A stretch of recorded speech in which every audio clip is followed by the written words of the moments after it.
ठीक है, पढ़ेंगे मत्ती कृत सुवर्तमान 5वां अध्याय उसका 13 वचन। तुम पृथ्वी के नमक हो। मत्ती 5 का 13। सब लोग अपने बाइबल में से निकाल लीजिए, पहले लिख लेना फिर बाद में खोलना, ठीक है। हाँ पढ़िए। तुम पृथ्वी के नमक हो। तुम पृथ्वी के नमक हो, परंतु यदि नमक का स्वाद बिगड़ जाए, यदि नमक का स्वाद बिगड़ जाए तो वह फिर किस वस्तु से नमकीन किया जाएगा? तो फिर वो किस वस्तु से नमकीन किया जाएगा? फिर वह किसी काम का नहीं, फिर वो किसी काम का नहीं, केवल इसके की बाहर फेंका जाए, बाहर फेंका जाए और मनुष्यों के पैरों तले रौंदा जाए। मनुष्य के पैरों तले रौंदा जाए। मराठी में पढ़ेंगे। तुम्ही पृथ्वीचे मीठ आहात. तुम्ही पृथ्वीचे मीठ आहात, पण जर मिठाचा खारटपणा गेला, मिठाचा खारटपण गेला तर तो खारटपणा त्याला त्याला कशाने आणता येईल? त्यांना कशाने आणता येईल. आणता येईल? पुढे ते बाहेर फेकले जाऊन पुढे ते बाहेर फेकले जाऊन माणसाच्या पायाखाली तुडवले माणसाच्या पायाखाली तुडवणे जाण्यापलीकडे त्याचा कसलाच उपयोग नाही. त्याचा कसलाच उपयोग नाही। गजन मम्मी क्या बोला अभी हमने सब? मिठाचा खारटपणा गेला हाँ तर ते फेकलं जातं हाँ आणि माणसाच्या पायाखाली तुडवलं. बस। हिंदी में एक बार पढ़ लो, चलो आप बोलना अभी। हाँ तुम पृथ्वी के नमक हो, तुम पृथ्वी के नमक हो, परंतु यदि नमक का स्वाद बिगड़ जाए, नमक का स्वाद बिगड़ जाए तो वह फिर किस वस्तु से नमकीन किया जाएगा? किस वस्तु से नमकीन किया जाएगा? फिर वह किसी काम का नहीं, फिर वो किसी काम का नहीं, केवल इसके की बाहर फेंका जाए और मनुष्यों के पैरों तले रौंदा जाए। हाँ ठीक है। क्या बोला? बोलो। नमक अगर उसका खारटपन, उसका स्वाद को अगर खो जाएगा तो वो किस काम का है? वो फेंका जाएगा और सब मनुष्य उसके ऊपर क्या करेंगे? तो हमको परमेश्वर ने क्या बोला है? तुम पृथ्वी के नमक हो। तो नमक के अंदर एक स्वाद है जो जिस किसी में भी नहीं है। वो स्वाद देने के लिए प्रभु ने आप और मुझको क्या बोलकर चुना है? नमक। तो हम लोग भी जैसा नमक डालने से सब्जी का स्वाद बढ़ता है, नमक से सड़ाहट से लोगों को बचाता है, इस प्रकार से परमेश्वर ने हमें भी चुना है। हमें ये काम करना है। ये काम अगर नहीं करेंगे किस काम के होंगे? फेंका जाना और मनुष्य के पैरों तले रौंदा जाना, यही उसका अंत होगा। तो हम लोग गए सप्ताह देखा थे, नमक का कुछ भाग देखा था। क्या देखा था हमने? नमक बनने के लिए कुछ प्रोसीजर है। नमक बनाने के लिए क्या किया जाता है? समुद्र से पानी को क्या किया जाता है? अलग किया जाता है ना? अलग करके अब ये अलग किया हुआ पानी को कहाँ रखते हैं? उसको आपने देखा होगा, उसका अलग सा खेत होता है।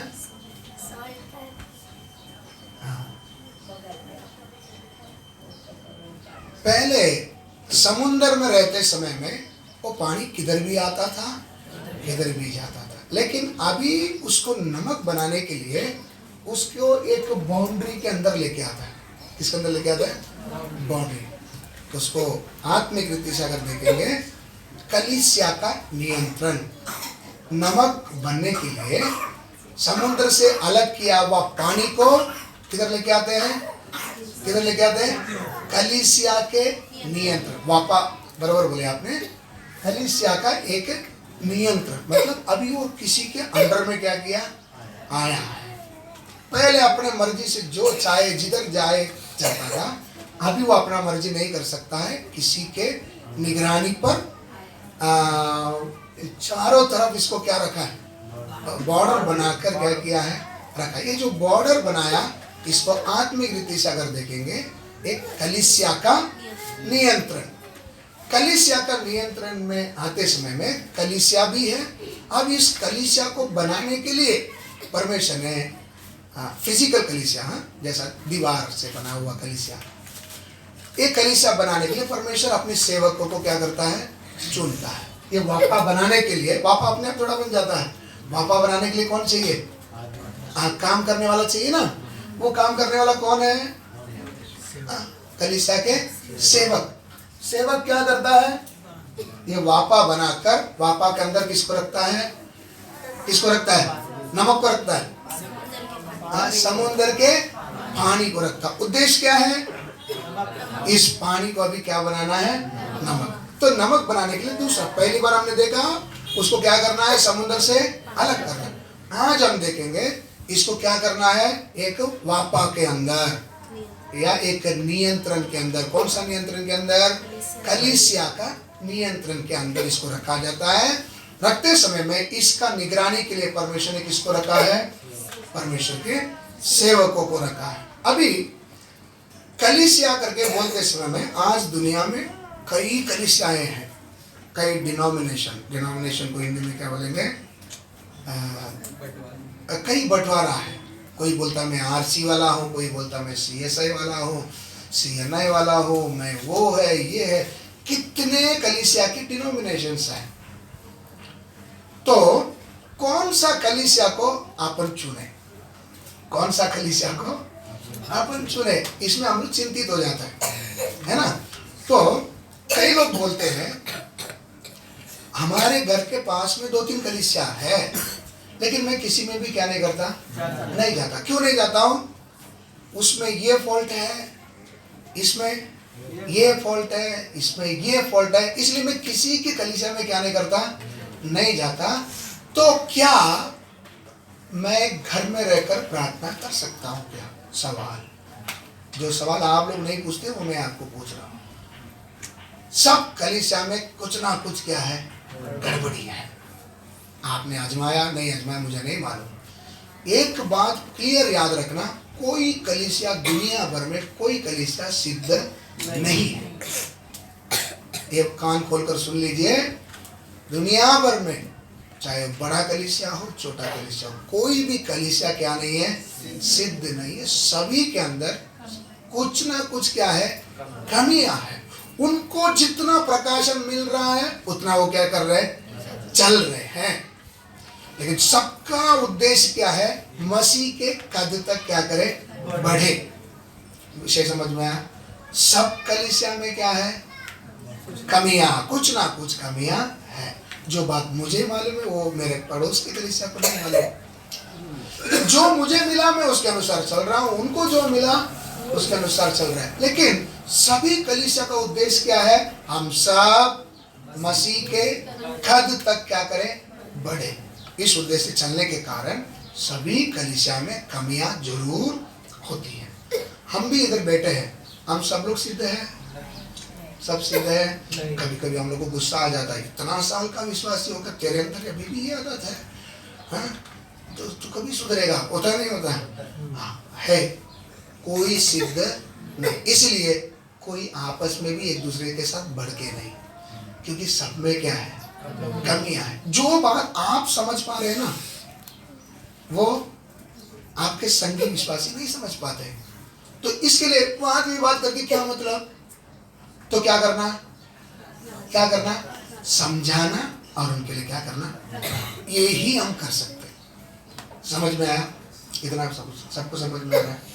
वाद विवाद करके झगड़ा करके कल एक दूसरे का चेहरा क्या करना है? अच्छा, इधर तो नहीं देखेंगे, स्वर्ग में तो देखने का ना, उधर तो मिलेंगे ना। उधर कितना शरीर होने वाले? कितना शरीर होने वाले? एक शरीर। तब बोलेंगे नहीं मैं इसके साथ नहीं बैठूंगा भाई। ऐसा हो सकता है? नहीं। इसलिए कृपा करके ये बात को मन से उतार दो। आपके पास में जो बैठा है ये शायद जो आप समझते हैं वो क्या नहीं करता है। इसलिए क्या करो? सहो। वचन में क्या लिखा है? सहो। जब इस्राएल को परमेश्वर ने कितने साल सहा? 40 साल सहा। हमने वचन में पढ़े थे। उतना जब हमारा परमेश्वर सह सकता है, हम भी एक दूसरे को क्या करें? सहे। इसी प्रकार कलीसिया मिलजुल कर एक दूसरे को समझा कर, किसी में अगर कोई कमी पाया जाए, आप अकेले में उनको क्या करो? मिलो, उनसे क्या करो कि बहन मेरे भाई ये मुझे अच्छा नहीं, मेरी तरफ से देखा जाए कि मुझे ठीक नहीं लग रहा, थोड़ा इसमें क्या करो? ऐसा आपस में क्या करो? बात करो। अगर उनसे नहीं समझा जाए तो कलीसिया के 2 जन को साथ में क्या करो? ले लो, उनसे रख के समझा। अगर उनसे भी नहीं समझा है तो किसको बुला ले? कलीसिया के पासवान को बुला ले। उसके बाद उनका भी नहीं सुनेंगे, फिर कलीसिया में डिक्लेयर करके उनको किस में गिनती करेंगे? अन्य जाति। इतना को समझ में आया? तो ये विषय आप ध्यान रखना।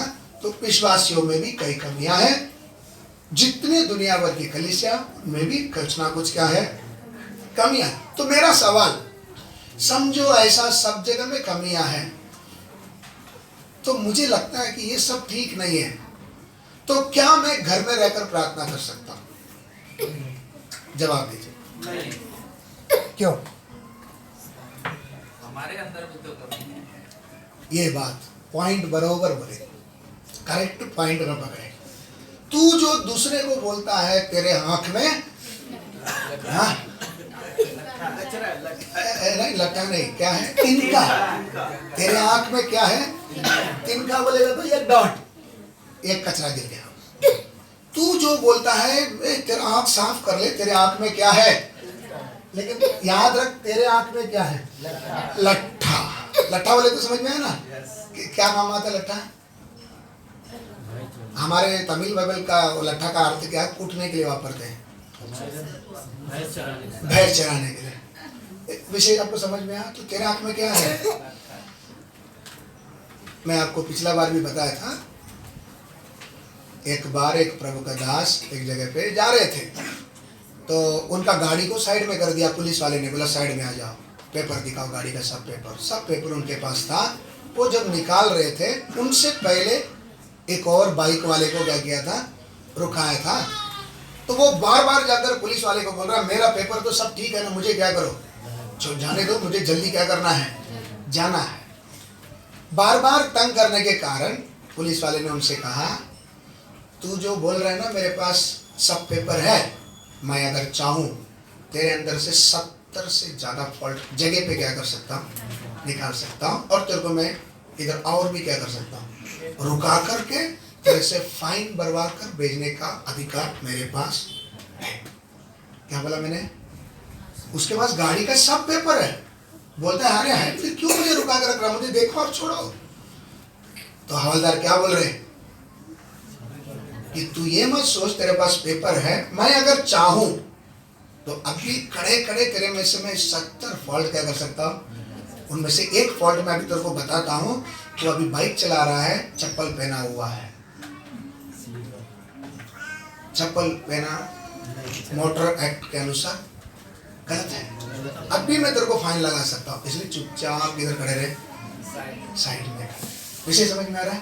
तो जो खुद को क्या समझ रहा है, परफेक्ट समझ रहा है, याद रखिए प्रभु अगर चाहे तेरे अंदर से कितने फॉल्ट को अभी क्या कर सकते हैं, याद रखना। इससे मतलब क्या है, जब तक इस पृथ्वी पर हम हैं, हम में फॉल्ट है, हम रोज क्या होते जाते हैं, शुद्ध। जैसे जैसा प्रभु का वचन उन चीजों का प्रकाशन हमें देते जा रहा है, हम उन चीजों को छोड़ते छोड़ते छोड़ते क्या कर रहे हैं, जा रहे हैं, है ना। ये जो हमारा काम है, उद्धार का काम, इसको डरते कांपते हाँ पूरा करते जाओ। लेकिन ना मतलब ये काम कंटिन्यू है।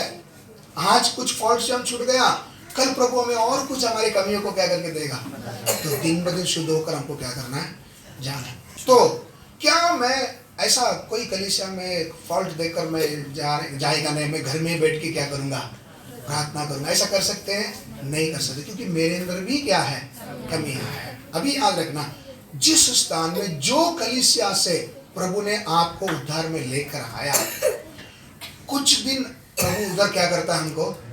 एक बात याद रखना, कोई कलीसिया किसी का कमाया हुआ, कोई विश्वासी किसी का कमाया हुआ नहीं है। प्रभु जब जब चाहेगा उसको अलग अलग जगह क्या करेगा। जैसा स्टैंडर्ड 1 पार हो गया तो प्रभु किधर लेके जाएगा, दूसरी कक्षा के लिए कोई और सेवक के अधीन में क्या करेगा, लेकर जाएगा। इतना आपको समझ में आया? ये नहीं है कि निशा बहन, गोविंद भाई आप हमारा विश्वासी तप्पा लगा दिया, नहीं। इधर जब आप परिपक्व हो गए, रेडी हो गए, प्रभु आपको और बढ़ाना चाहता है, और कहीं आपके आत्मा के अनुसार का संदेश कहीं और रखा है, कोई सेवक को रखा है, प्रभु कभी कभी उनके पास क्या करेगा, लेके जाकर उनके अधीन में क्या करेगा, रखेगा। इसलिए हम कभी नहीं बोलना मैं वो कलीसिया से हूँ, मैं ये कलीसिया से हूँ, नहीं। आप थे, आपको प्रभु ने उद्धार में लेकर आया, उधर रख के आपको जो सिखाना था प्रभु ने आपको क्या किया, सिखाया। अभी आपको प्रभु ने कहीं और लेकर आया, आगे कहाँ लेके जाएंगे हमें कोई पता नहीं है, लेकिन प्रभु का उद्देश्य है हम सबको उनके समानता में क्या करना, बनाना। इतना आपको विषय क्लियर हो गया। ये सब डॉक्ट्रिनल बात है, उपदेश की बात है, याद रखना, कंफ्यूज नहीं होना, ठीक है। तो अभी मैं प्रार्थना किए बगैर घर में अगर मैं प्रार्थना करता हूँ, वो जो घर में बैठ के मैं प्रार्थना करता हूँ ना, उसको बोलते हैं पारिवारिक प्रार्थना। कौन सा प्रार्थना? आप घर में बैठ के प्रार्थना कर सकते हैं। क्या परमेश्वर जो कलीसिया में सुनता घर में बैठकर नहीं सुनेगा? सुनेगा। लेकिन घर में बैठकर जो प्रार्थना करते हैं ना, वो प्रार्थना का नाम क्या है? पारिवारिक प्रार्थना, फैमिली प्रेयर। क्या है? हाँ, तो घर में रोज फैमिली प्रेयर होना तो अनिवार्य है, करना ही है आपको। फिर संगति का क्या जरूरत है? संगति का मतलब क्या है? अभी बताओ। देखो, मैं जिस पटरी से जा रहा हूं ना, आप भी उस पटरी में आना चाहिए, चक चक चक से करके आवाज देना है ना। जो घर में बैठ के प्रार्थना करते हैं उसको क्या बोलते हैं? पारिवारिक प्रार्थना। उसमें आप अपने परिवार, आपके बच्चे रहते हैं। संगति इस प्रकार से जो हम लोग मिलकर प्रार्थना करते हैं, इसका और उसका क्या फर्क है? उसमें अकेला फैमिली बैठकर प्रार्थना करते हैं, इधर कई फैमिलियां मिलकर क्या करते हैं? संगति का मतलब क्या है? कई परिवार मिलकर जो प्रार्थना करते हैं उसको बोलते हैं संगति। इतना आपको समझ में आया? क्लियर हो गया? संगति क्या है? कई परिवार मिलकर प्रभु की क्या करते हैं? प्रार्थना करते हैं, आराधना करते हैं, उसको क्या बोलते हैं? संगति। तो वचन में लिखा है कई लोग ऐसा संगति में आने का सोचते नहीं। इब्रानी 10:25 पढ़िए। और एक दूसरे के साथ इकट्ठा होना ना छोड़े। एक दूसरे के साथ इकट्ठा होना ना छोड़े। एक वचन हमको क्या कहता है? तुम परिवार में, आप बोलेंगे मैं आज नहीं आया ना, यही टाइम में मैं घर में बैठ के क्या किया? कर सकते हैं, कर सकते हैं, घर में कर सकते हैं। लेकिन जो टाइम संगति का है उधर आपको संगति में आना ही है, क्योंकि वचन साफ कहता है कुछ लोग और एक दूसरे के साथ इकट्ठा होना ना छोड़े। एक दूसरे के साथ इकट्ठा होना ना छोड़े, जैसे कि कितनों की रीति है। कितनों की क्या है? रीति है। रीति बोलेगा तो एक दिन का, 2 दिन का नहीं, हमेशा की उनकी आदत है। हमेशा उनकी क्या है? ऐसी आदत तुम में ना हो। संगति के समय में संगति में ही आना है। ऐसा ना छोड़े। पर एक दूसरे को समझाते रहे। एक दूसरे को समझाते रहे। और जो जो उस दिन को निकट आते देखो, तो और भी अधिक यही किया करो। जैसे जैसे प्रभु का आने का दिन नजदीक होते जा रहा है, वैसा वैसा संगति में ज्यादा से ज्यादा क्या करो? भाग लो। प्रभु का वचन हमसे यही कहता है। तो संगति में आना जरूरी है, नहीं जरूरी है? संगति के समय में घर में बैठ के प्रार्थना कर सकते हैं। वो कौन सा प्रार्थना है? पारिवारिक प्रार्थना। उस संगति नहीं हुआ आपका, समझ में आया? तो संगति में होते समय में जो आशीष मिलनी थी वो आपको घर में बैठकर नहीं मिलेगा। इतना आपको अच्छे समझ में आया? तो हमें, हम लोग को एक किस में लेके आ गया? कलीसिया का एक नियंत्रण में वो पानी को क्या किया? लेकर। मैं आपको क्या बता रहा हूँ, समुद्र का पानी नमक कैसे बनता है? पहले इसको क्या किया जाता है? अलग किया जाता है। अलग किया हुआ पानी को वापा में रखते हैं। वापा का मतलब क्या है? कलीसिया के नियंत्रण में, देख रेख में रखते। इधर ले जाके रखने के बाद अब इसका देखभाल करने वाला कौन? सेवक। अब इस सेवक का जिम्मेदारी कलीसिया में क्या है? इब्रानी 13:17 पढ़ेंगे।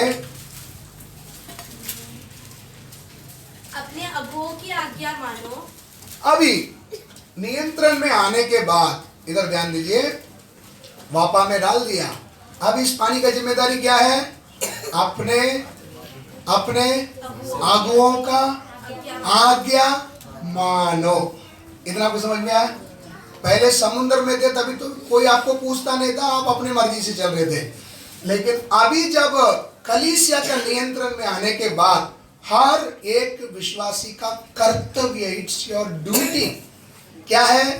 अपने अगुओं की आज्ञा मानो और उनके अधीन रहो। उनके क्या रहो?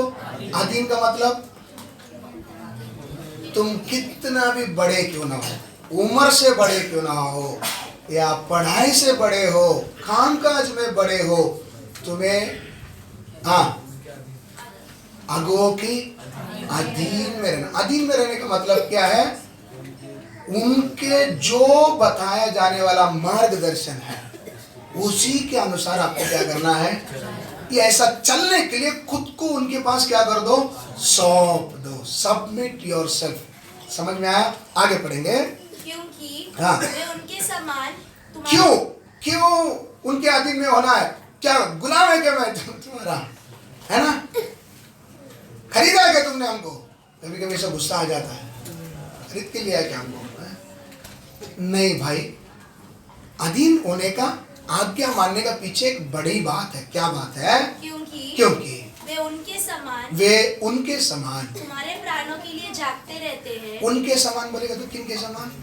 जैसा खुद के प्राण के लिए जागते हैं वैसे वो सिर्फ अपना नहीं, तुम्हारे प्राणों के लिए भी क्या करते हैं? तो काम कम है ज्यादा है? अभी अकेला रोज प्रभु के सामने बैठना ही क्या है, हमको मुश्किल लगता है। इधर क्या लिखा है? अगवा क्या करता है? खुद का और जितने आत्मा प्रभु ने दिया है उनके लिए क्या करता है? जागते रहता है। जागते रहने का मतलब रात भर सोता नहीं, ऐसे देखते रहता है क्या? जागने का मतलब किसकी जीवन में क्या कमी है, किसके लिए क्या वचन दिया जाए, कौन सा फर्टिलाइजर डालेगा तो झट से इसमें क्या पकड़ेगा? जड़ पकड़ेगा। कौन सा फर्टिलाइजर क्या बोलते, खत डालने से इसके आस पास में जो घास फूस उगता है उसको कैसे कट करूं, इसे समझ में आ रहा है? इस रीति से दिन रात तो उसके ऊपर क्या रखता है? नजर रखता है। जैसा खेत में ना मालिक शाम को सुबह दोपहर को क्या करके आता है? ये है एक सेवक का काम। इसलिए मेरे भाई मेरे बहन, जो कुछ आपका अगुआ कहता है, आपको प्रभु ने आज जिसके अधीन में रखा है उनकी क्या करो? मानो। आपको हार्ड लगेगा फिर भी क्या करो? मानो। हार्ड लग रहा है तो उसका अर्थ पूछकर समझ कर ले लो, लेकिन उसी पर क्या करो? चल आगे। जिन्हें लेखा देना पड़ेगा। इतना ही नहीं, जितने आत्माओं को प्रभु ने उस सेवक के पास दिया है, परमेश्वर के पास उसको क्या देना पड़ेगा? लेखा देना पड़ेगा। लेखा देने का जब समय आएगा, कौन रिस्क अपने ऊपर लेगा? नहीं, कोई मजबूर होकर अपना रिस्क, तुम्हारा गलती का सजा मैं लूं तो मैं क्या करूंगा? बोलो मैं क्या करूंगा? मुझे लेखा देना है। उदाहरण के लिए समझाने के लिए, आज सुबह समझो मेरे कंपनी का बताऊं, मेरे कंपनी में कानून है एक मशीन से इतना पीस दिन में क्या करना है? निकलना। शाम को मेरा सेट सुबह से शाम नहीं आएगा, शाम को पूछेगा बेटा आज का ये मशीन का प्रोडक्शन कितना है? तो मुझे क्या बताना पड़ता है? 7,000 होना चाहिए था, 550 ही क्या किया? वो मुझे क्या देना पड़ता है? लेखा देते समय अच्छा वेरी गुड ऐसा बोलेगा? क्या बोलेगा? तू क्या सो रहा था क्या? तू ध्यान नहीं रख सकता है क्या? आदमी क्यों नहीं आया? क्यों इतना कम? मुझे इसका क्या देना है? जवाब देना है। तो मुझे उसके सामने क्या करना पड़ेगा? अगर मुझे उसके सामने सर नहीं झुकाना तो मुझे क्या करना पड़ेगा? जो काम करने को रखा है ना उसके पीछे पड़ के चल निकाल, ना बैल को भगा देना, चल चल चल। ऐसा भी क्या कर? यही काम है सेवक का। तभी आपको लगता है कि क्यों मेरे पीछे पड़ा रहता है, क्यों? आगे क्या देना है? विषय आपको समझ में आया? इस लेखा देने का कारण कई बार आपके पास कभी गुस्से में क्या कर देते, बोल देते, कोई बात ऐसा हार्ड शब्द बोल देते हैं जो सहने से बाहर है। बोलेगा ये हमको बोला ये अच्छा है, अगर दूसरा कोई बोला होता ना, ऐसा कई बार सोच आता है। क्यों?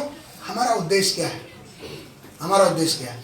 आपको तैयार करे, क्योंकि प्रभु हमसे क्या पूछे, लेखा पूछेगा। इसलिए मेरे भाई बहन, जो कलीसिया का पाबंदी है, नियम है, सेवक आपसे जो जो करने के लिए कहता है उसे आप खुशी के साथ क्या करें, माना करें। क्यों ऐसे करें? वे ये काम आनंद से करें। ये काम उनको कैसे करने दो, अकेला नहीं भाई, इतने लोग को संभालना है, तो उनका माइंड अगर फ्री रहेगा तो सबको आनंद के साथ क्या कर सकता है, संभाल सकता है। न कि ठंडी सांस ले लेकर। ठंडी सांस ले लेकर का मतलब,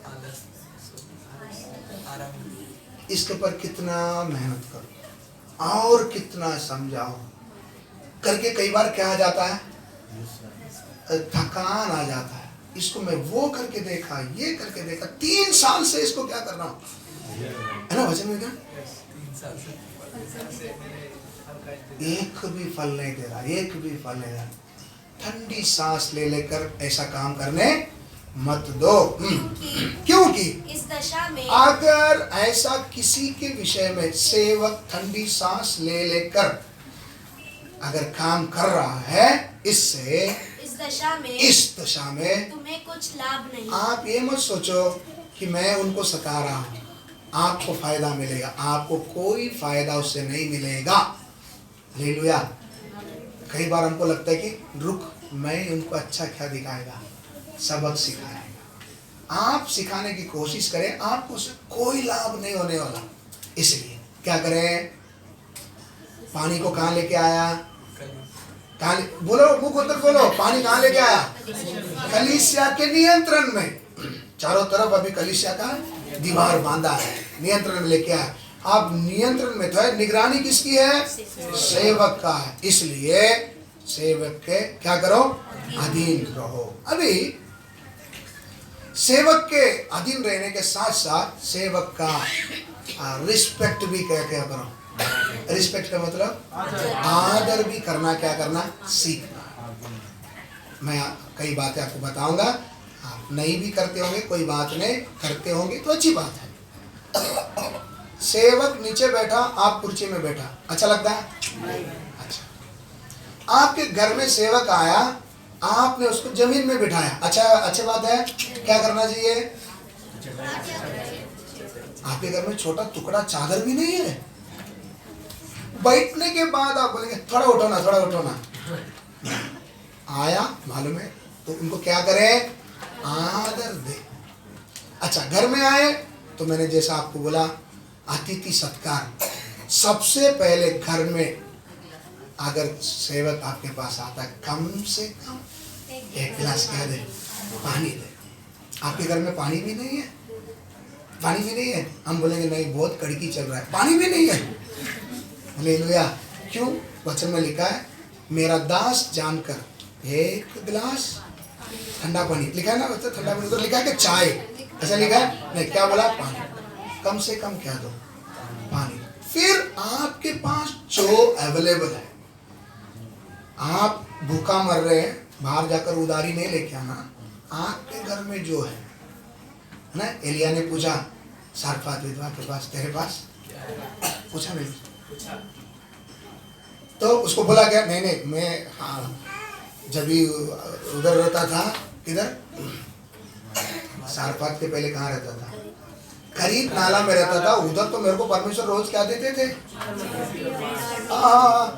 विधवा भाई, तू उसके लिए क्या कर, प्रबंध कर। किसके लिए? मांस और रोटी चाहिए। मैं ये सब नहीं बोल सकता। तेरे घर में जो है उसमें से एक क्या कर, मेरे लिए पहला रोटी क्या कर। बोला नहीं बोला? तो अपने पास जो है वो ठीक। इतना को समझ में आया? सबसे बड़ी बात, छोटे बच्चे से लेकर, इधर सुनो, छोटे बच्चे से लेकर बड़े बुजुर्ग तक सेवक को नमस्कार करना कभी ना भूले। क्या करना? नमस्कार। कैसे नमस्कार करेंगे? जय।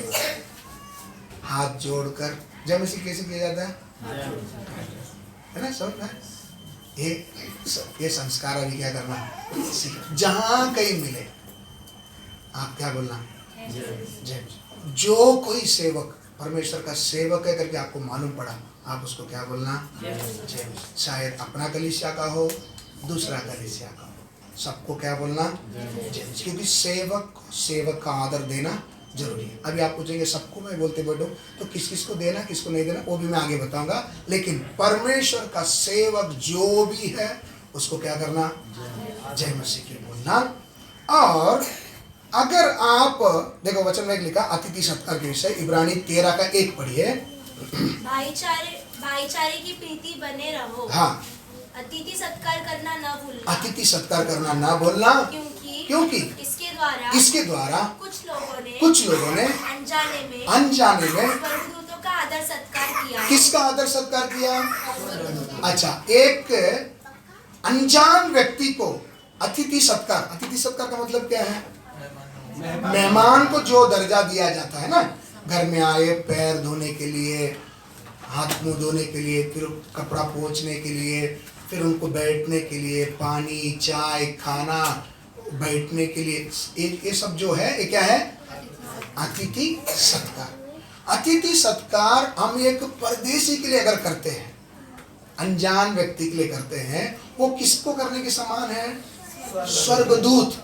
स्वर्गदूत बोलेगा तो कौन? स्वर्ग में परमेश्वर की सेवा टहल करने वाले या स्वर्ग के रहने वाले, उनको सेवा सत्कार करने के समान है। ध्यान से सुनिए, एक परदेशी को अगर आप सेवा टहल कर रहे हैं, किसको सेवा टहल करने के समान है? और एक वचन पढ़ेंगे, मत्ती 25 का 40।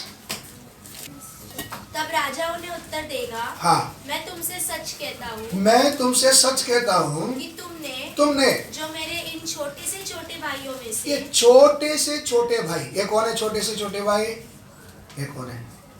परमेश्वर के सेवक, परमेश्वर के सेवक। हाँ, इन छोटे से छोटे भाई को भाइयों में से किसी एक के साथ तुमने जो किया वह मेरे ही साथ किया। ये बोल कौन रहा है? यीशु बोल रहे हैं, ये मेरे जो भाई लोग हैं ना, छोटे छोटे भाई, इनमें से किसी एक को कर रहे हैं तो किसको करने के समान? यीशु बोल रहे हैं मुझे करने के समान। परदेशी को करेंगे तो किसके करने के समान? स्वर्गदूत। सेवकों को करते समय किसको करने के समान? यीशु को। लोग पूछेंगे, यीशु कहेगा मैं जब भूखा था तुमने मुझे क्या दिया? वस्त्र नहीं था। ये सब वचन आप ढूंढ कर लिख लेना। तब पूछते हैं प्रभु हमने तो तेरे को कभी देखा नहीं। तब क्या बोलते हैं? इन छोटों में से एक को तुमने जो किया वो किसके साथ किया? तो वो छोटा कौन है? छोटा कौन है? सेवक।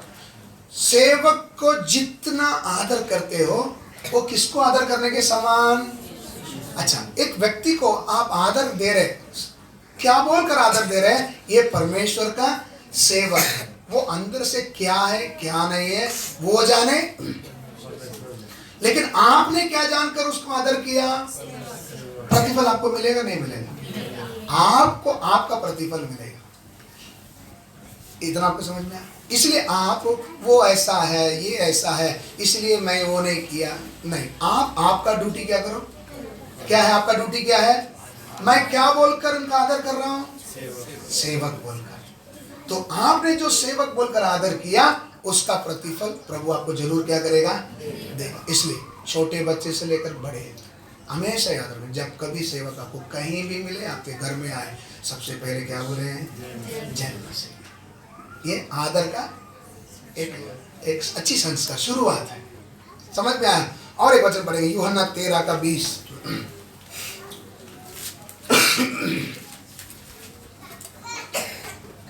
मैं तुमसे सच सच कहता हूँ कि जो मेरे भेजे हुए को ग्रहण करता है, हाँ, वह मुझे ग्रहण करता है। जो मेरे भेजे हुए को ग्रहण करता है वो किसको ही ग्रहण करता है?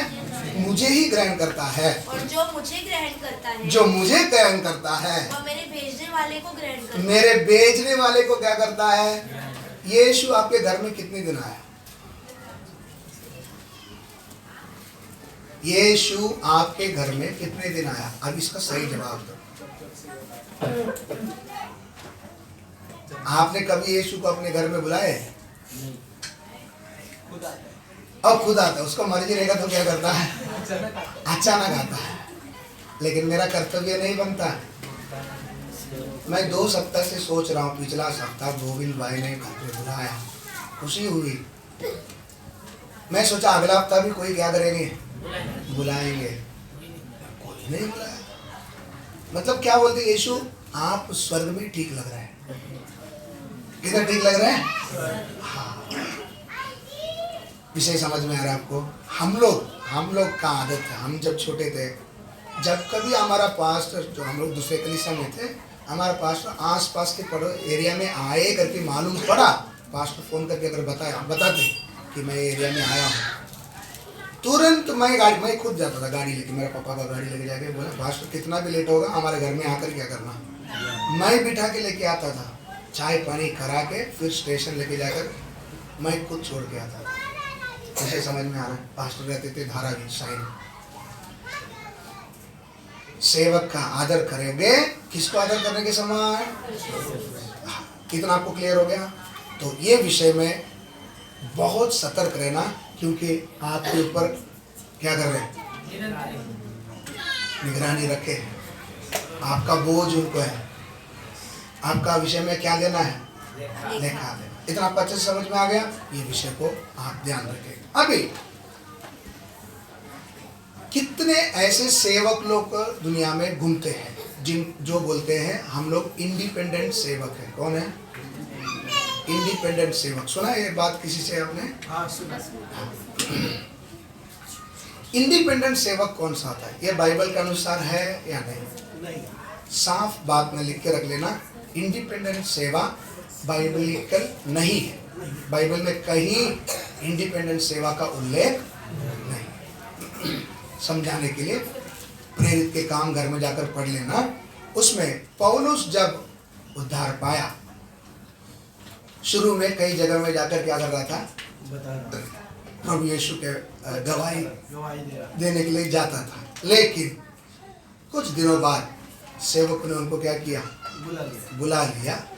उनको कई कलीसिया के बातों को बताकर उनके सर पे हाथ रखकर चेले लोग पौलुस को किधर भेजते थे, सेवा में भेजते थे। ध्यान दीजिए, एक समय था पौलुस कैसा सेवा करता था, इंडिपेंडेंट सेवा।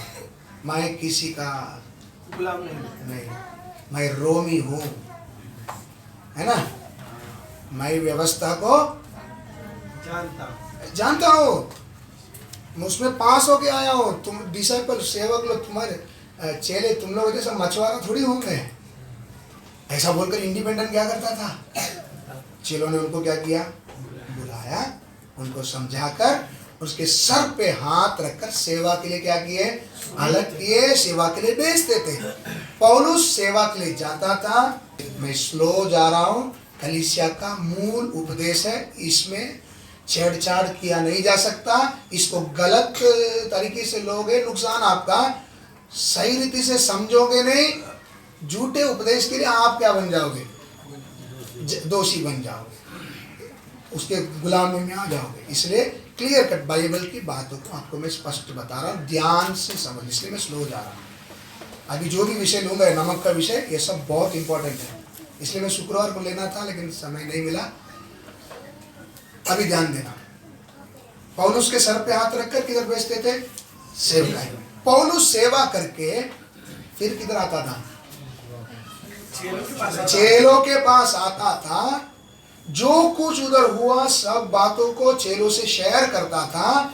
चेले सब मिलकर क्या करते थे, प्रभु को धन्यवाद देते थे। ये है असली सेवा का नियम। इतना क्लियर हो गया?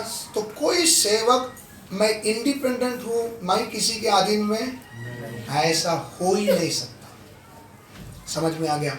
इतना कुछ समझ में आ गया? लेकिन कुछ सेवक आपको सुनने को मिलेगा, मैं कौन सा सेवक हूं, मैं इंडिपेंडेंट सेवक हूं, मैं किसी के अधीन में नहीं हूं। क्यों अधीन में नहीं है? कोई ऊपर रहेगा तो फिर उसको देखेगा, उसको गलती को टोकेगा, उसको अच्छा नहीं लगता, इसलिए वो कैसा रहता है, अकेला। ये अकेला इंडिपेंडेंट सेवक को कैसे आप पता कर पाओगे? कैसे पता कर पाओगे? ये व्यक्ति 1 से 10 तारीख के बीच में ही सबके घर क्या करता है? कितने तारीख से? 1 से 10। क्यों? पगार वही टाइम पे क्या होता है? पगार बनता है। इसलिए 1 से 10 तारीख के बीच में होता। अच्छा, इनको पूछेंगे आपकी सेवकाई क्या है? वो क्या बोलते हैं? मैं मसीह लोगों के घर में ही क्या करता हूँ? जाता हूँ। जो लोग यीशु को जानते हैं उन्हीं के घर में क्या करता है? जाता है। अच्छा, जाके आप करते क्या हो? वो क्या बोलते हैं? मैं प्रार्थना का सेवा करता हूँ। क्या करता हूँ? बाइबल में प्रार्थना का सेवा बोलकर कोई सेवा नहीं। इंडिपेंडेंट सेवा को कैसे पहचानोगे? आज वो 1 से 10 तारीख के बीच में ही चक्कर काटेगा। दूसरा, वो उसका काम सिर्फ बोलेगा मैं क्या ही करता हूँ? सिर्फ प्रार्थना ही करता हूँ। तीसरा, वो खाली मसीह लोगों के घर में ही जाएगा, किसी और के घर में नहीं जाएगा। अगर वो एक सच्चा सेवक अगर हो, उसका सेवा कैसा होना चाहिए?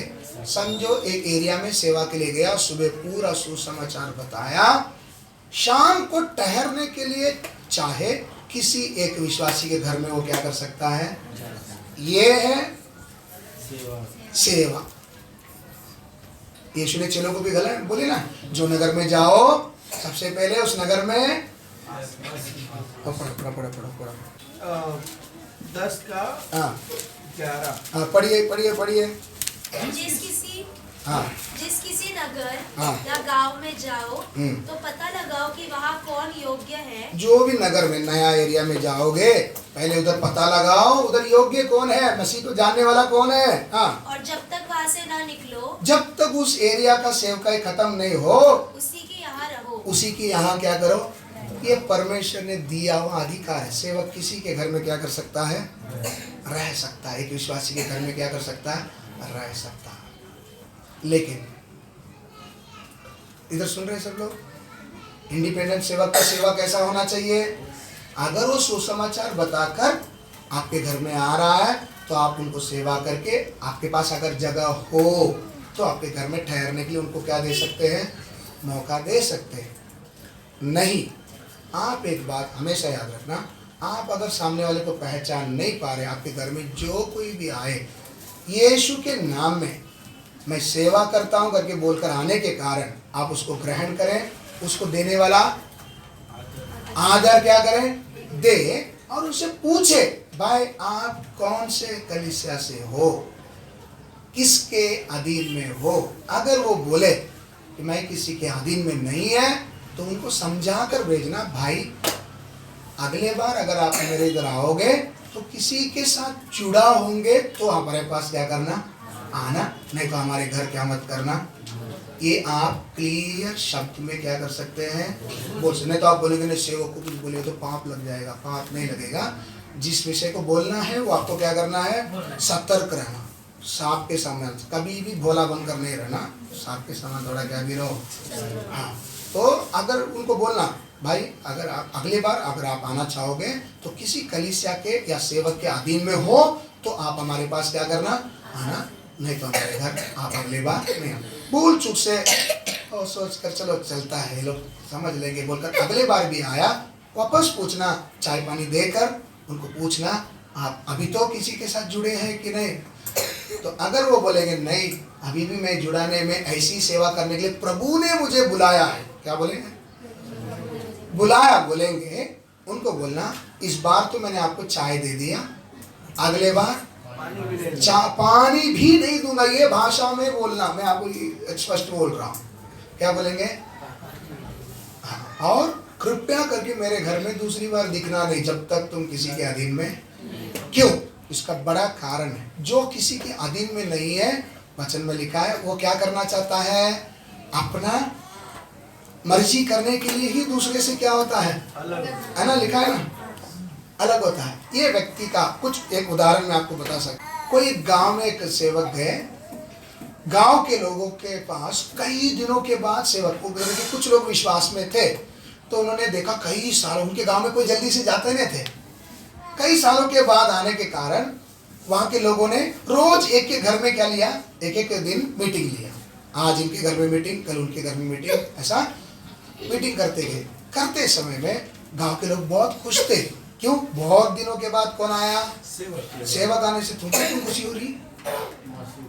हाँ, सेवक आने से तुमको क्यों खुशी हो रही है? मेरे ये गांव में कौन आया? यीशु आया। उस दर्जे से किसको देख रहे हैं? वो कौन है, क्या है, वो नहीं, मेरे घर में कौन है, मेरे गांव में कौन आया। उस दर्जे से उनको अलग अलग जगह में सेवा करने के लिए इस्तेमाल किए।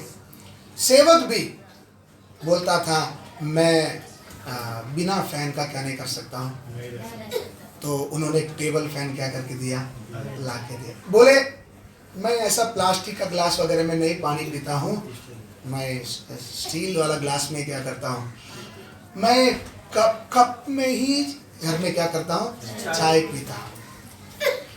मैं चाय नहीं पीता हूँ, मैं दूध ही या कॉफी ही क्या करता हूँ।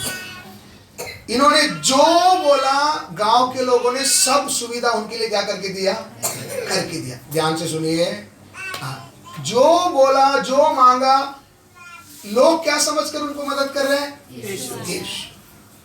ये भाई ने मौका देखकर सब क्या कर रहा है, मंगा रहा है। 6 दिन हुई, 7वां दिन भाई गांव से गायब। 7वां दिन गांव से गायब। तो लोग बोल रहे अरे आज पास्टर जी सुबह से दिख नहीं रहे, कहाँ है? अता पता लगा, घर देखते तो घर खुला पड़ा है, घर के अंदर जाकर दे दो पूरा घर खाली, पंखा बिंका सब गायब। उतने में एक जन आकर बोल रहा है अरे मेरे घर में का ये वॉच गायब हो गया, एक जन आ रहा है मेरे घर में का वो गायब हो गया। सबके घर में से एक एक चीज क्या हो गया, गांव के लोग मिलकर उसको ढूंढने का कोशिश किए। भाई साहब आखिर में मिला रेलवे स्टेशन में। किधर मिले? रेलवे स्टेशन में। क्यों, कैसे मिले? लास्ट ट्रेन जो शाम को आना चाहिए था 8 साढ़े 8 को, वो ट्रेन 9 घंटा देरी से आ रही है। फंस गया।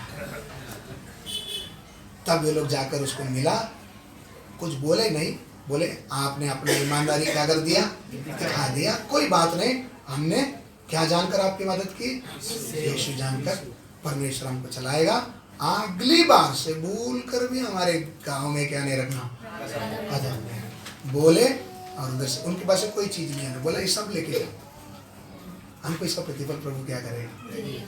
मैं क्यों ये बात आपको बता रहा हूँ, इंडिपेंडेंट कई सेवक इसी रीति से कई जगहों में लोगों को इकट्ठा करते थे।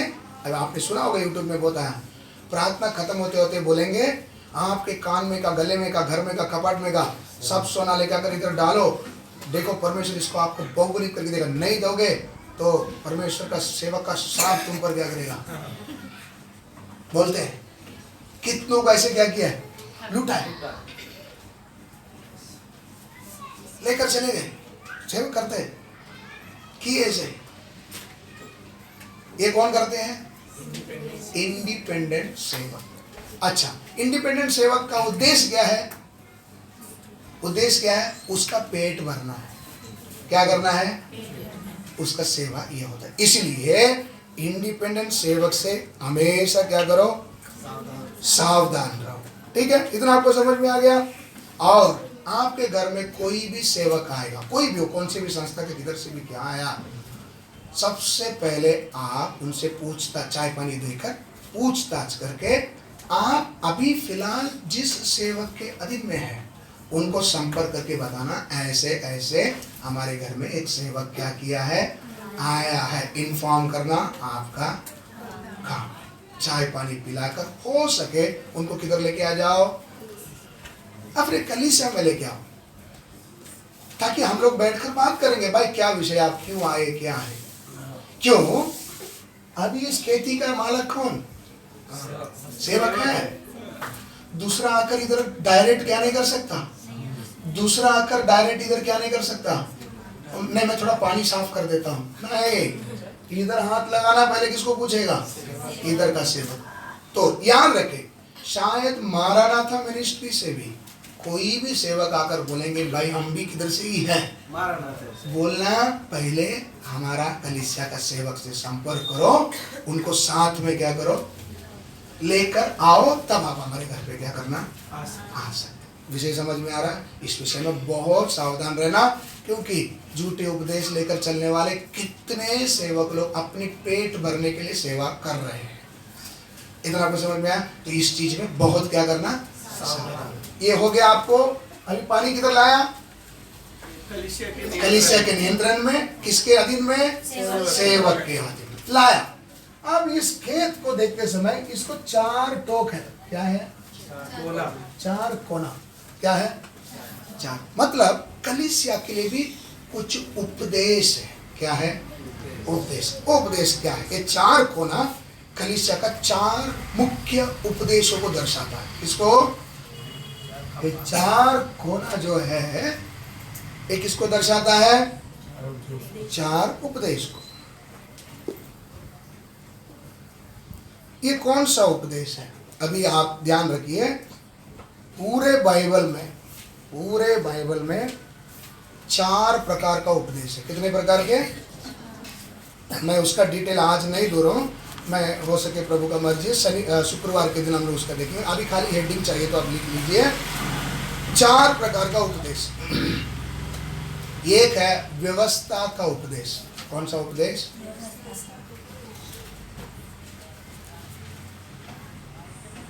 दूसरा है यीशु का उपदेश। कौन सा उपदेश? यीशु का उपदेश।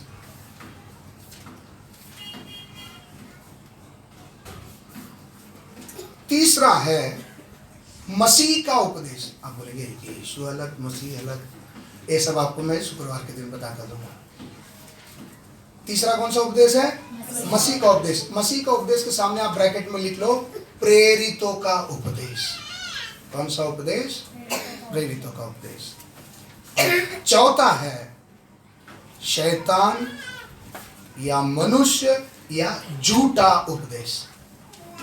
शैतान, मनुष्य या झूठा उपदेश। क्लियर हो गया आप सबको? ये 4 प्रकार का उपदेश बाइबल में है। इसमें से कौन सा उपदेश को हम लोग पालन करना चाहिए? कौन सा उपदेश? प्रेरितों का उपदेश। सिर्फ और सिर्फ प्रेरितों का उपदेश। अभी बाकी को क्यों नहीं, वो सब मैं आपको शुक्रवार का दिन बताऊंगा। इतना आपको समझ में आया? तो आज हम लोग देखेंगे प्रेरित का उपदेश क्या क्या होता है, प्रेरित का उपदेश में क्या क्या है। समझ में आया? सबको समझ में आ रहा है? व्यवस्था का उपदेश किसके लिए था? इस्राएलियों के लिए। यीशु का उपदेश किसके लिए था? वो भी इस्राएलियों के लिए था, क्योंकि अभी वो लोग टर्न हो रहे हैं व्यवस्था से, अभी किधर आएंगे? यीशु के पास। तो जुना नियम नया नियम को जोड़ जोड़ कर यीशु जो बात बोल रहे हैं ना, वो कौन सा उपदेश है ना? व्यवस्था में ऐसा लिखा है, पर मैं तुमसे कहता हूं।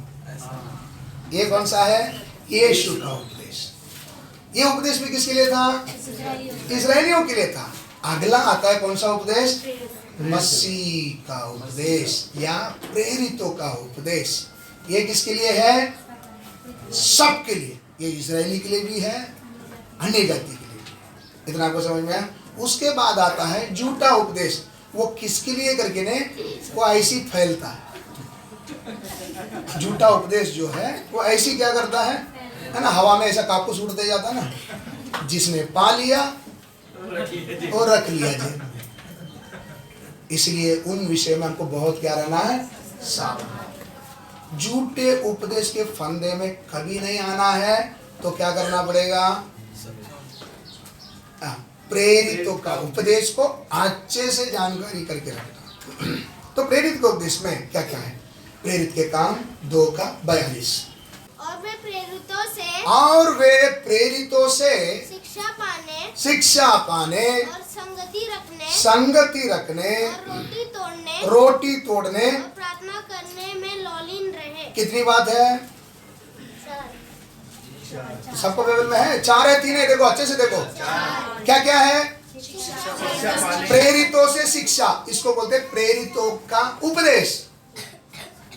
दूसरा संगति रखना। संगति के बारे में मैंने आपको बता दिया पहले, संगति क्या चीज है, क्लियर। अगला रोटी तोड़ना। ये रोटी तोड़ना क्या है?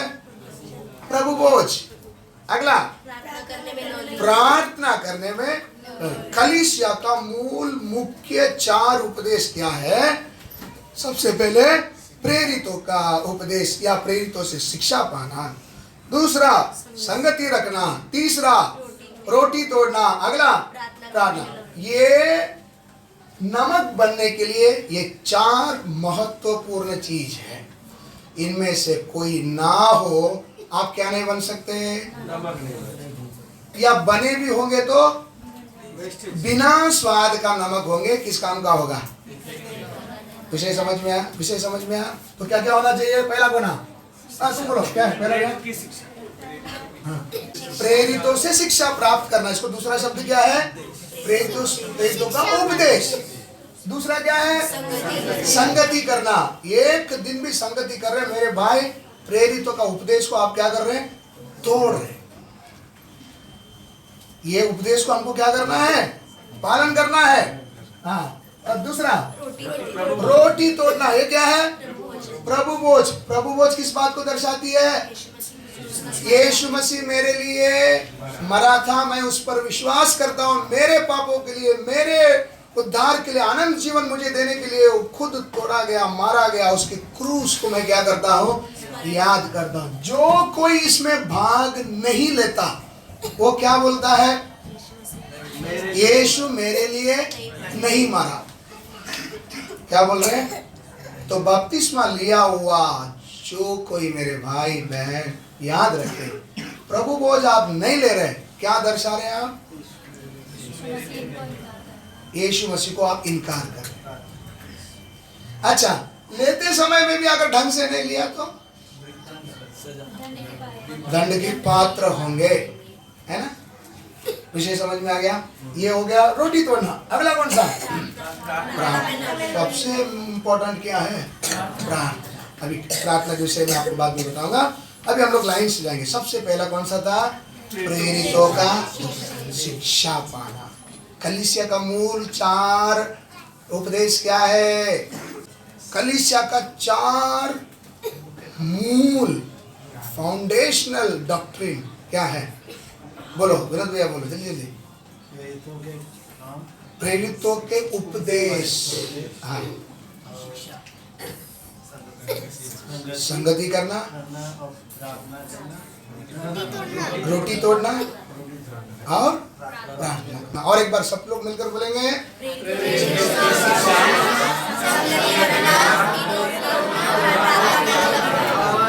ये है प्रेरितों का मूल उपदेश। 4 उपदेश इतना समझ में आया? हम लोग बाइबल में 4 उपदेश देखा, उनमें से कौन सा उपदेश हम लोग मानना है? प्रेरित उपदेश। ये ही हमें तैयार करके प्रभु के राज तक क्या करेगा?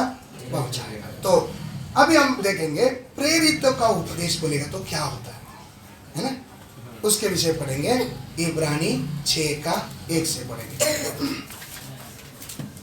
इसलिए आओ मसीह की शिक्षा की आरंभ की बातों को छोड़कर, मसीह के शिक्षा के आरंभ की बातों को छोड़कर हम सिद्धता की ओर आगे बढ़ते जाएं। हम लोग सिद्धता की ओर आगे बढ़ते जाएं और मरे हुए कामों से मन फिराने। सबसे पहली बात क्या है? मरे हुए कामों से मन फिराना। लिख लो। प्रेरितों को उपदेश में देखो पहला 4 बताया था, अभी वो 4 के पहला वाले का अंदर का मन। हाँ, प्रेरितों की शिक्षा क्या क्या होती है? पहला है प्रेरितों की शिक्षा में क्या है? मरे हुए कामों से मन फिराना। दूसरा, और परमेश्वर पर विश्वास करने। विश्वास, परमेश्वर पर क्या करना? विश्वास। तीसरा, और बपतिस्मा। बपतिस्मो। उधर एक शब्द देखो, ध्यान से पढ़िए। बपतिस्मा ने दिया है, क्या दिया है? बपतिस्मो मतलब अनेक वचन में दिया, मतलब एक बपतिस्मा के बारे में नहीं बोला, एक से ज्यादा कुछ बपतिस्मा के बारे में बोला। मैं आपको बता दूंगा। हाँ, तीसरा बपतिस्मो। चौथा, और हाथ रखने। हाथ रखने। हाथ रखने का मतलब मालूम है ना? हम लोग किसी के लिए प्रार्थना करते समय कैसे प्रार्थना करते हैं? अच्छा, अभी मैं आपसे कल क्वेश्चन पूछ देता हूँ, हाथ कौन रख सकता है ना? विश्वासी को किसी को अधिकार नहीं है ना? बाद में आपको बताता हूँ, ठीक है? आगे मरे हुओं, हाँ हाँ, और मरे हुओं के जी उठने, मरे हुओं के जी उठने और अंतिम न्याय की शिक्षा, अंतिम न्याय की शिक्षा रूपी नींव ना नींव फिर से ना डाले। वाह, क्या क्या है फटाफट देखो। मरे हुए कार्यों से मन फिराना, परमेश्वर पर विश्वास करना, बपतिस्मो, उसके बाद हाथ रखना, अगला मरे हुओं के जी उठना, अगला अंतिम न्याय की शिक्षा। ये सब किसके अंदर आता है? प्रेरितों का उपदेश के अंदर। इतना समझ में आया? सब लोग ध्यान से लिख रहे हैं, इसको रट कर आना। अगला अगला हफ्ते एग्जाम रखेंगे इसके बारे में, क्योंकि डॉक्ट्रिन है, उपदेश है, तो इसका मुझे कंपलसरी एग्जाम लेना ही पड़ेगा। ये किसके लिए बोला गया? हाँ, किसके लिए बोला गया? नए नियम के कलीसिया, है ना? नए नियम के कलीसिया। हम सब किस में आते हैं? व्यवस्था में आते हैं या यीशु मसीह के काल के आते हैं? किस में आते हैं? नया नियम के कलीसिया के काल। कलीसिया के काल में के सभी के लिए ये उपदेश है। ये जो अभी जितने पढ़े ना, ये सब पर्सनली सबके लाइफ में ये क्या करना चाहिए? होना चाहिए। तब आप प्रेरितों के उपदेश को क्या कर रहे हैं? मान कर रहे हैं, फॉलो कर रहे हैं। दूसरा कोई उपदेश हमको सुनने की जरूरत नहीं है। कौन सा उपदेश सुनना है? प्रेरितों के उपदेश। तो प्रेरितों के उपदेश में ये सारी चीज आती है। इसमें से पहला बात हमने देखा, मरे हुए कार्यों से मन फिरना। मरे हुआ कार्य बोले तो क्या है? मरा हुआ कार्य बोले तो क्या है? बपतिस्मा लेते समय आप किस किस के लिए मन फिराए थे? तुम बोलो ना। हाँ, यीशु के लिए मरे, संसार के लिए, हाँ, खुद के लिए और भाई के लिए। बोलो ना। बपतिस्मा लेते समय किस किस के लिए मरे थे? पाप के लिए, हाँ, पाप के लिए, संसार के लिए, खुद के लिए। और एक बार, और एक बार, इन तीन चीजों के लिए क्या किए थे? मैं मर गया, मैं मर गया, मरा हुआ बॉडी अभी बांस मारेगा, क्या करो? दब फेंक दो, नहीं दफन करो। क्योंकि आप खुद बोले ना हमको क्या दो, तभी हमने क्या दिए? बपतिस्मा के समय इन सबको हमने क्या कर दिया? गांठ दिए। मरा हुआ कार्य, ये सब कौन सा कार्य है? ये मरा हुआ कार्य।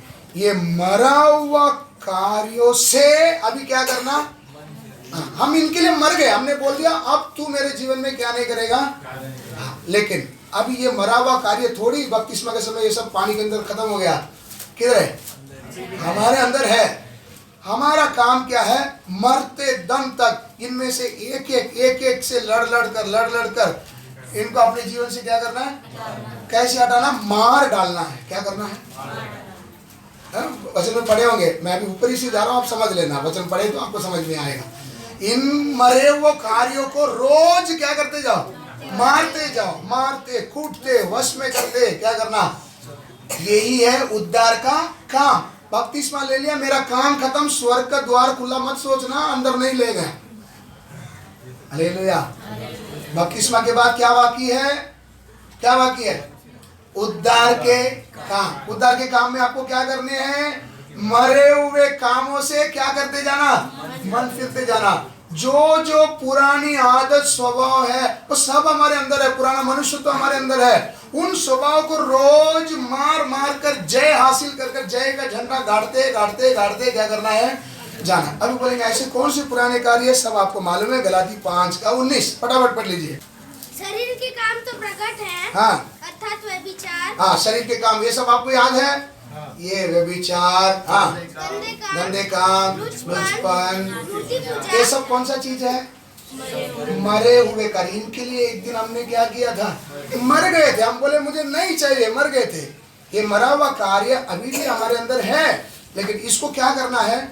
मारना, मार डालना। ये मारने का काम किसका है? हमारा। ये रोज मारते जाना। मुझसे नहीं होता ऐसा नहीं बोलना। क्या करना है? मारना। अगर आपसे नहीं होता है तो यीशु के पास एक बार कंप्लेंट आया, प्रभु आप तो फटाफट इसको क्या कर देते हैं, निकाल देते। हमसे नहीं होता। तो प्रभु क्या बोले? इस प्रकार के किसके बगैर नहीं जाएगा? उपवास और प्रार्थना के बगैर। पढ़े ना अपने वचन में। तो जो आपसे नहीं होता है वो कैसे जाएगा? हाँ, प्रभु मुझे नहीं चाहिए, ये चीज मुझे नहीं चाहिए, प्रभु के पास पड़े रहो, उसके ऊपर आपको जय मिलेगा। जय मिलने का आपको कैसा मन बढ़ेगा? पहले वो चीज आपको बहुत अच्छा लगता था, लेकिन अभी वो चीज आपको अच्छा नहीं लगता। समझ में आ रहा? पहले बाइबल सब पढ़ के होने का मैं एक बार मोबाइल का ऐसे सरकाए बगैर क्या नहीं आता था। अभी फोन करेंगे तो भी फोन नहीं उठाएंगे। भाई क्यों नहीं फोन उठाते? उसको कौन देखता है किधर पड़ा रहता है ना? क्यों? एक समय वो 2 मिनट के लिए मेरे शरीर के साथ अटैच नहीं रहेगा तो हमको क्या होता था?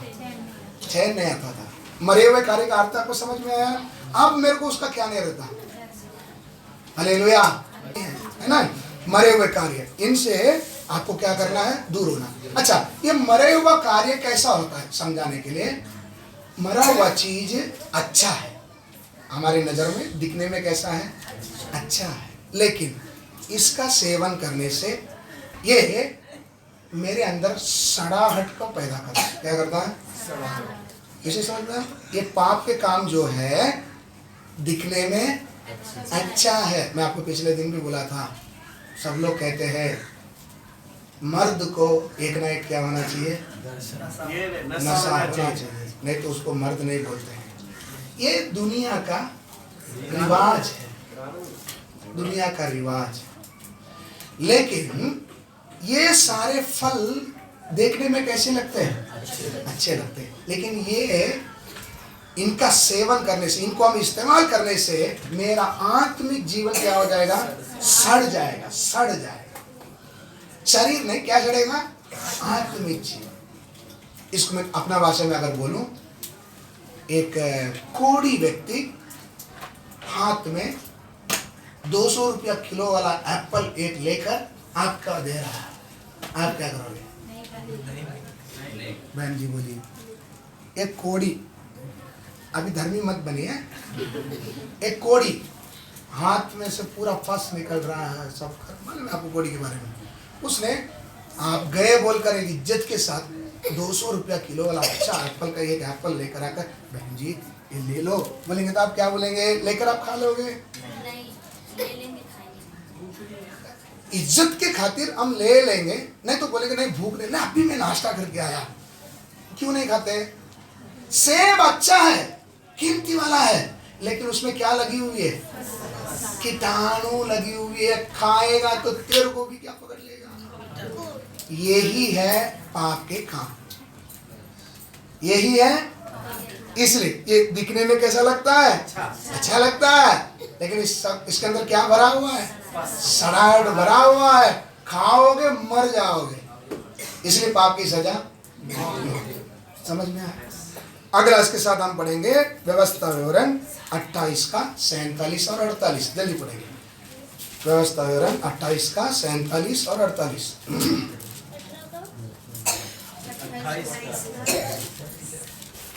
तू जो सब पदार्थ की बहुतायत होने पर भी आनंद और प्रसन्नता के साथ अपने परमेश्वर यहोवा की सेवा नहीं करेगा, इस कारण तुझको भूखा, प्यासा, नंगा और सब पदार्थों से रहित होकर अपने उन शत्रुओं की सेवा करनी पड़ेगी जिन्हें यहोवा तेरे विरुद्ध भेजेगा।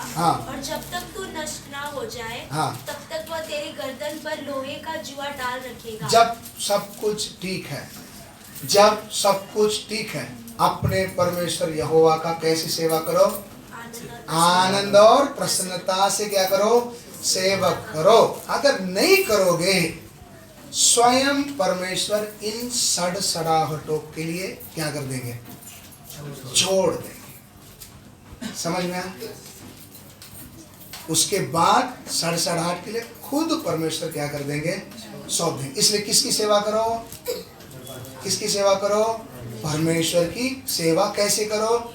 आनंद और प्रसन्नता से। ये सप्ताह भर जिसने बाइबल नहीं पढ़ा, जोर से हालेलुया। सच्ची ईमानदारी से, मेरे को मत बोलो, आप अपने मन में सोच रहे हो। हफ्ता भर बाइबल को हाथ नहीं लगाया, अगर परमेश्वर की सेवा करने के लिए तुमको कष्ट लगे, यही परमेश्वर जिसने आपको उद्धार दिया, सड़सड़ाहट के लिए आपको क्या कर देंगे? छोड़ देंगे। एक अध्याय पढ़ने के लिए इतना तकलीफ। हालेलुया। ये मैं नहीं बोल रहा हूँ, पसंद का ये सड़सड़ाहट इतना तेज है, एक कीटाणु भी लग गए ना, पूरा क्या कर देगा? सड़ा। इसके साथ और एक वचन पढ़ेंगे, इब्रानी 9:14।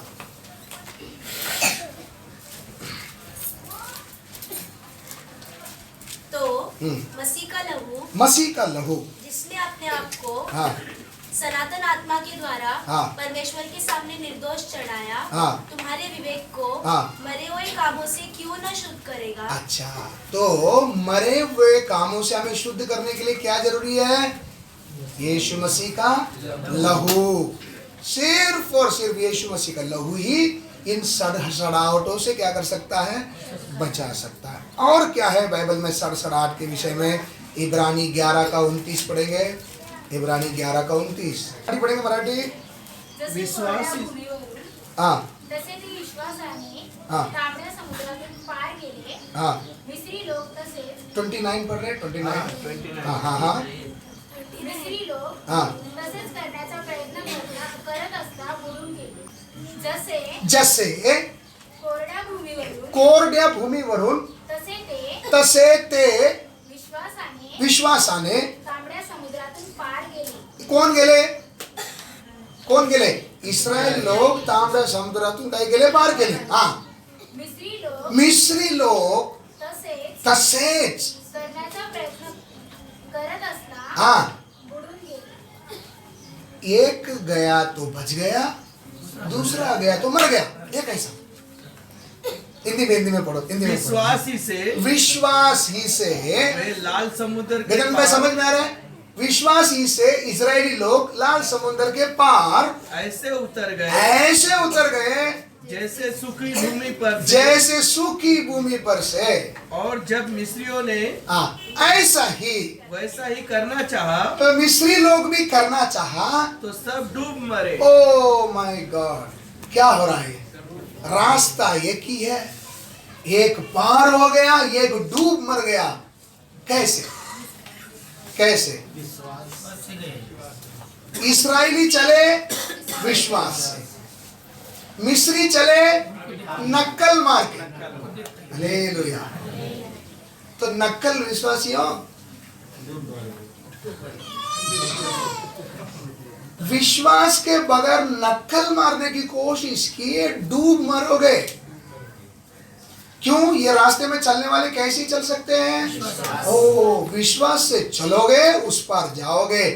विश्वास करने का ढोंग करोगे, मर जाओ. हालेलुया. रास्ता एक ही है. तो मरे हुआ काम मतलब समझ में आया? तो मेरे अंदर मरा हुआ काम है, जरा जांच कर. मरा हुआ काम, अभी मरा हुआ काम बोले तो क्या? विश्वासी होने का ढोंग कर रहे हैं. मतलब मेरे अंदर कोई बाइबल कभी नहीं पढ़ता, फिर भी मैं कौन हूँ? विश्वासी हूँ. एक दिन में एक बार भी मेरे को प्रार्थना करने के लिए क्या नहीं है? टाइम नहीं है. मैं भी कौन हूँ? तो आप इस्राएली हो या मिस्री हो? हाँ, विश्वासी है. विश्वासी है, मिस्री है. मिस्री क्या किए थे? नक्कल, ढोंग. ये है मरा हुआ काम. क्योंकि विश्वास के साथ क्या होना है? कर्म बिना और विश्वास बिना कर्म भी मरा है. कर्म के बगैर दोनों भी. तो मरा हुआ कार्य मेरे अंदर है? हालेलुया. तो प्रेरित का उपदेश में पहला पॉइंट क्या है? मरे हुए कामों से क्या करना? मन फिराना. ये होना जरूरी है. कलीसिया का मूल उपदेश में से एक है. क्या क्या चीज मरा हुआ? मैं पहले आपको बताया 3 चीज के लिए मरे थे. किसके लिए? पाप के लिए. हाँ, मरे थे. ये मरा हुआ चीज मेरे साथ ही है. उसमें से एक को प्रभु जब बता दे पकड़ पकड़ कर उनको क्या करना है, मारते जाना। उसके लिए हम लोग मरा हुआ होना है, मारते जाना, कुटते जाना, समझ में आ रहा है? वो एक है। दूसरे उसके अलावा इधर देखते हैं कॉपी कैट, डोंग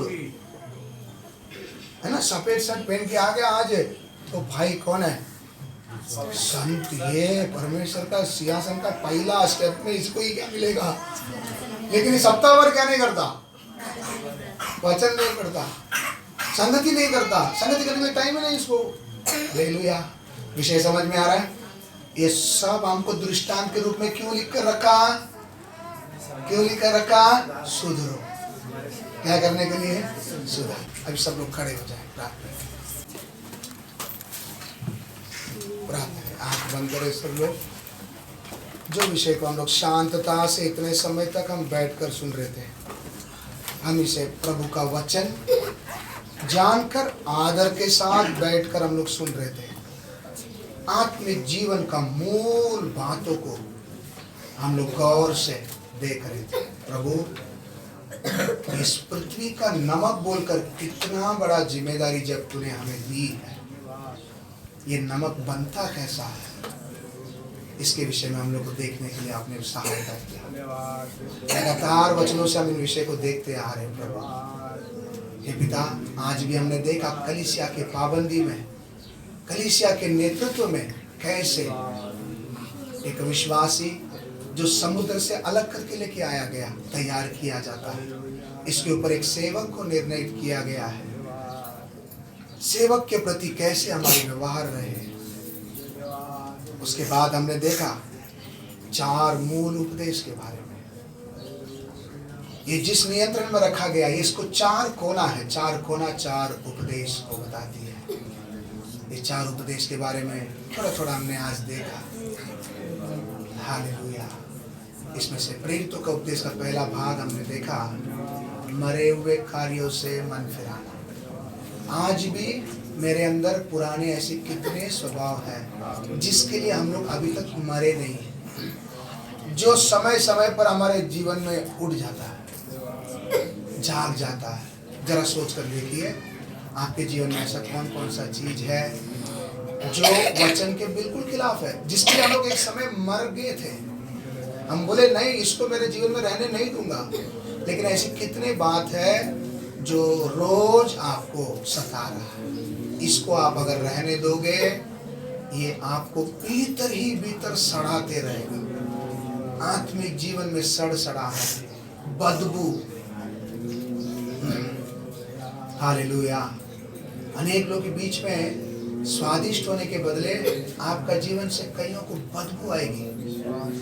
हालेलुया। लोगों को ठोकर का कारण बनने का हो जाएगा। हालेलुया।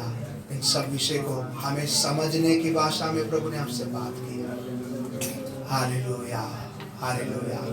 कितना प्यार करने के कारण, जरा सोच कर देखो, इसी रीति से यीशु सभा समाप्त होने के बाद चेलों को भी बोलते थे, आओ हम लोग एकांत में बैठेंगे। एकांत में बैठकर इसी रीति से चेलों को यीशु समझाते थे।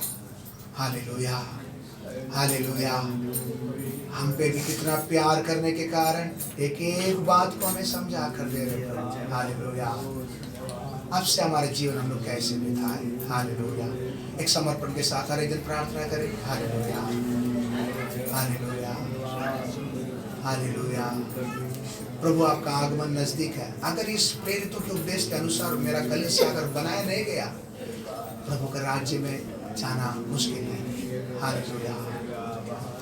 प्रभु ये प्रेरित के उपदेश को जल्द से जल्द सीखने के लिए, उसके अनुसार चलने के लिए हमें एक सहायता करें। हालेलुया।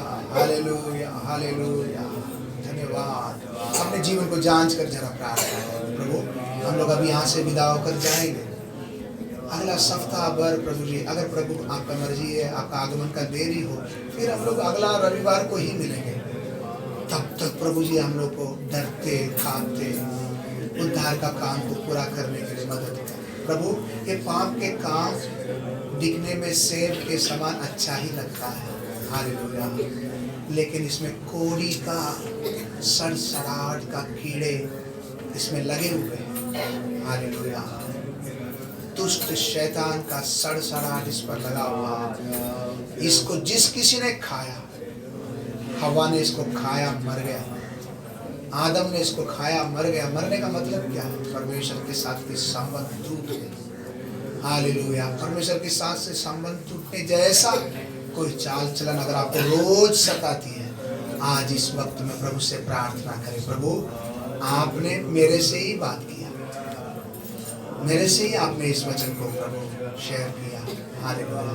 आप चाहते हैं कि मैं इससे शुद्ध हो जाऊं, मैं इन पापों की कामों की सेवा ना करूं। जब माहौल सब ठीक है प्रभु, तेरी भलाई को याद करते हुए तेरी सेवा आनंद के साथ हम लोग को करने के लिए, अगर ऐसा नहीं करेंगे प्रभु, एक समय तू हमें दुश्मन की सेवा करने को लगा देगा। Hallelujah, hallelujah. इन सड़सड़ाहट से छुड़ाने के लिए तेरा पवित्र लहू हमारे लिए तैयार है प्रभु। हालेलुया। हमें आज इस वक्त धोकर शुद्ध कर। सभी जन प्रभु से प्रार्थना करें, मेरे जीवन में जो जो सड़सड़ाहट है, तेरा पवित्र लहू सक्षम है इसे धोकर हटाने। बाप मेरे जीवन से इसका दाग को हटा दे।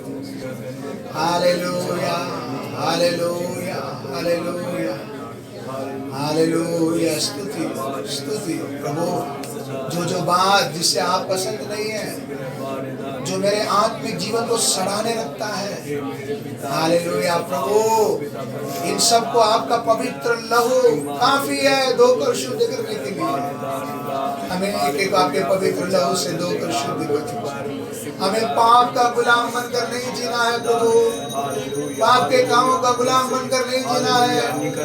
Hallelujah, hallelujah, hallelujah. आजादी से प्रभु ने सच्चे मन से आपकी सेवा करने के लिए मदद कर। मिस्रियों की तरह ढोंग करने का जीवन हमारे पास ना रहे। Hallelujah, hallelujah, hallelujah, hallelujah. आपको आज वो अच्छा लगता है, हालेलुया, लेकिन आप याद रखें मेरे भाई बहन, आप इस फल को जब खा रहे हैं, ये धीरे धीरे आपको अंदर से सड़ा रही है। हालेलुया। आपको लगता है कि मैं ठीक हूँ, लेकिन ये आपको अंदर से सड़ा रहा है। Hallelujah, hallelujah. इसलिए प्रभु की सेवा करो। Hallelujah, hallelujah, hallelujah, hallelujah. पवित्र कर मेरे परमेश्वर। Hallelujah, hallelujah. धन्यवाद।